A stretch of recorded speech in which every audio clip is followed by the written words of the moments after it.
Shah from LG Institute of Engineering and Technology from the Department of Electronics and Communication Engineering. Today I am going to explain you about system identification, adaptive echo cancellation, equalization of channels, beamforming from the subject of digital signal processing from the unit of adaptive filters. Now the first topic is the system identification. What is basically requirement of the system identification and why we are using system identification? The system modeling is used to identify unknown system in the presence of noise. It means if any system is unknown to us, then if you want to find out the system response, then it will be identified by this system. So in this system identification, the input signal x of n is given to the unknown time variant system along with the FIR filter model. The output of the unknown time variant system is given to the channel. In the channel, noise will be added.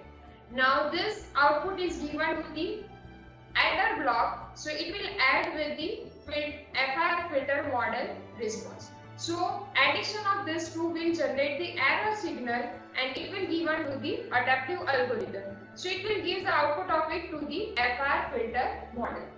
So basically we will applying the unknown input signal to this FIR filter model. So it will generating some impulse response and it will be equating with this unknown system response, right? So it will, if it will generating the error signal, so there will be some difference in between these two system. It will not detecting the perfect system model. So for that, the output signal is given to the adaptive algorithm. In this adaptive algorithm, the coefficients will change. So according to that, it will generating the new function and then it will comparing with the original information signal. As you know that any system output will be considered as the convolution of any signal with its impulse response, right? So in writing the impulse response convolve with the input signal, so it will give the output y caret of n. So it will be representing as summation k equals to 0 to n minus 1 hk x of n minus k. In this we had taken the range as k equals to 0 to n minus 1 because we had taken the FIR system, means finite impulse response. So it means we will taking only n number of terms, so it will giving the range as 0 to n minus 1. Now if we applying the both input y of n along with y caret of n to the adder block, so it will generating the error signal as e of n and the value of e of n equals to y of n minus y caret of n, right? To minimize this error signal, we'll finding the value of e minimum and its value equals to summation n equals to 0 to infinite y of n minus y caret of n whole square. So what is the meaning of this? How we're minimizing the error signal? If we're taking the mean square error value, so it will minimizing this error signal. So now if we're putting the value of y caret of n in this equation, so it will give you the final answer of e minimum. So the value of e minimum equals to summation n equals to 0 to infinite y of n minus summation k equals to 0 to n minus 1 h of k x of n minus k. So by using this equation we can find out the value of minimum error. Now the next topic is adaptive echo cancellation. The meaning of this echo cancellation is, first of all, what is echo? Echo means suppose if we are transmitting any signal, it should receive by the receiver, but some of the portion will come back, then it will generating the echo and it will get added with this signal or any another system signal. So it will generating as echo, and as echo is one kind of noise, so we have to remove this noise. So for that we have to use the echo canceller, right? So for that we are using the adaptive filters for the removing of this echo from the system. Echo cancellation is used to describe the process of removing echo from the voice communication. So as and when the echo will arrive in, so it will be removed by using the echo canceller. So if we are drawing the block diagram of echo canceller, it will look like this. Suppose if we are taking the microphone, from that the information signal is transmitted to this receiver. Now at the far end, the receiver side we had taken the speaker. So this speaker should receive the signal, but speaker will generating the echo. So if this echo will affect the second signal, so in this mic, along with the original signal, echo will also get added. So we have to remove echo from this. So for that we are using this echo canceller. So basically we are using the echo canceller to remove the echo from the input of this microphone. So now if we are writing the equation of the return signal, then the return signal can be expressed as output signal y of n, right? So received signal will consider as the original information signal along with the noise signal. So if we are writing the output signal, so output signal will be representing as it's a convolution of the input signal with the impulse response. So if we are writing the y of n, then the value of y of n is representing as summation k equals to 0 to n minus 1 h of k x of n minus k by using commutative property. So this one is the output. It is come along with the noise. The noise signal will be representing as v of n. So this noise signal is due to the echo. So we have to remove this particular part. Here the value of x of n is representing as the speech signal from the speaker 1. The h of k will representing as impulse response of the echo path. And the value of v of n is considered as speech signal from the speaker 2 plus noise. So if we are considering at the speaker 1 side, so from the speaker 2 side, it will consider as one kind of echo, plus we will also consider the noise. So the value of this 2 will consider as the overall noise. So along with the output, the overall noise will be added. Now if we find estimating the echo will be estimated as the estimated value of the output. It is considered as y caret of n. So its value equals to summation k equals to 0 to n minus 1 h of k caret into x of n minus k. Now in this, if we considering that the value of h caret, then it is considered as the estimate of the impulse response of the echo path. And if we are representing the input signal x, then it will be considered as the shifted input x of n minus k.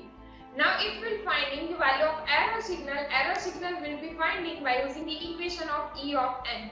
So it will be generating by the output signal along with the system echo. So it is a difference of this two things. So error signal E of n is representing as y of n minus y caret of n. So by using this equation, we will generating the error signal and we will trying to remove this echo from this error signal to generate the output signal y of n.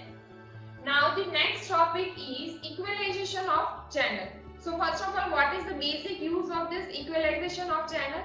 It will equalize the channel. Basically, adaptive filters will work in two steps. The first step is in the training mode, and in the second step it will work in the decision direct mode.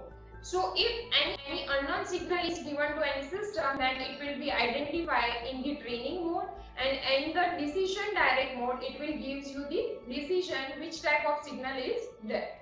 So basically, if we want to find out the output of any system, then it will be defined by using this linear convolution. So what is the linear convolution output? It will be representing as the convolution of input signal x along with the impulse response h. So y of n equals to summation k equals to minus infinite to infinite x of k h of n minus k. Now if we are finding the value of output of the receiving filter, then it will be representing as s of t equals to summation k equals to 0 to infinite ak into p of t minus kts. Here the value of ak will representing as input data sequence, and this ts will representing as signaling interval, and p of t will representing as impulse response of the cascade connection of the transmitting filter, channel and the receiving filter. Now if we are finding the value of sk, the value of sk is representing as summation n equals to 0 to infinite a and p of k minus n. Here we had replaced the value of t and k, and then we had replacing the value of t by k and kts by n. So the final answer is like this. Now if we are writing the value of s of k, then it will be representing as ak p of 0 plus summation n equals to 0 to infinite a and p of k minus n. Here we had taken for k equals to 0, we had separate the value, and other than this all the other terms will be in this part. Now if we are drawing the block diagram of equalization of channel, then First of all, we'll apply the input data to the transmitter filter. The output of the transmitter filter is given to from the transmitter. It will pass the signal through the channel, right? So the output of the transmitter filter is given to the channel filter. Output of it is going to through the channel, so noise gets added over here. Output of it is given to the receiver filter. Now from the receiver filter, it has two modes. If switch is connected, then it will consider as decision direct mode, and if switch is not connected, then it is considered as in the training mode. Now output of this will be given to the next block, which is adaptive equalizer. So basically the function of adaptive equalizer will equalize the signal, and adaptive meaning the coefficient will be changed according to the situation. Output of this adaptive equalizer is given to the decision device. The approximate value of this is considered as AN caret, and actual data will be derived from the decision device. So actual data will be considered as AN. Now output of it is given to the reference signal. So it will compare with the reference signal, so it will generating the proper output. So output is get added with this approximate value, so it will generating the error signal, and it is given to this adaptive algorithm, so it will change in the loop, and as and when the error signal value will get 0, so it will gives you the final output. Now the next topic is beamforming. What is beamforming and what is the basic use of beamforming? Suppose if we are using the adaptive filter, it has weight vectors, right? So weight vectors will be representing in this form. Suppose if I am taking number of signals, input 1, 2, 3 up to n. So it will give you the weight vector W1, W2 up to Wn. So after all this, it is given to the summation block. So addition of this, all these things will gives you the output. Now in this, if we are taking the input signal as xi, then the value of xi is representing as x1 of I, x2 of I up to xn of I. So we have represented the input signal in the column form. The output of the beamformer is representing as y of I is equals to wn into x of I. It means it will be multiplication of the weight vector along with the input signal, it will generating the output signal. Now in this, the adaptive technique of the input signal is representing as x of k equals to x s of k plus xn of k plus xi of k. So what is the basic use of this, or what is the basic meaning of this xs of k? Xs of k will representing as the signal, xn of k will representing as the noise, and xi of k will representing as interference. So basically we will finding the how much signal, noise and interference will be there in any system. Thank you so much.